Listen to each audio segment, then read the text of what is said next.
स्थानापन्न. ताई काय सांगाल की आज तुम्ही गौरीचं हे केलेलं आहे, विद्युत पूजा केली आहे? गौरी हे बऱ्याच वर्षापासून आमची परंपरा आहे आणि सासूबाईचे 65 वर्ष झाले जवळपास लग्नाला. त्यांच्या नंदिनी त्यांना लग्नाच्या वेळी दिलेल्या ते मुखवटे आहे, तर त्यांनी आत्तापर्यंत ती परंपरा चालू ठेवली आणि आत्ता इथून पुढे मी ठेवणार आहे. आणि मला आवड पण आहे आणि हौस आहे एक. आणि काल गौरी आवाहन होतं आणि नाचत म्हणजे वाजवत वगैरे आम्ही सोनपावलांच्या यानी गौरी आतमध्ये मिरवल्या, सगळ्या घरभर मिरवल्या. सर्वात आधी पावलं काढलेली जातात रांगोळीनी आणि जशी पावलं काढलेली जातात तसं घरभर गौरींना फिरवल्या जातं आणि नंतर त्यांचं औक्षण वगैरे करून त्यांचं इथे स्थापना करण्यात येतात आणि त्यांच्यासमोर भाज्या वगैरे हे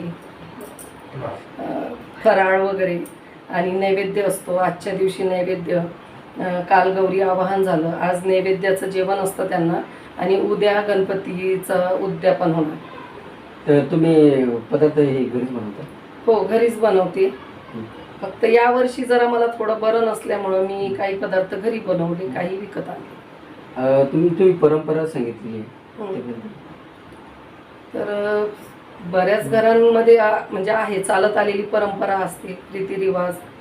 आणि आमच्या इथे सासूबाईचं वय आता 80 आहे आणि मी मोठी असल्या कारणाने त्या गौरी माझ्या इथे आलेल्या आहे आणि मला पण आवड आहे आणि परंपरा म्हणजे मी जपते. तर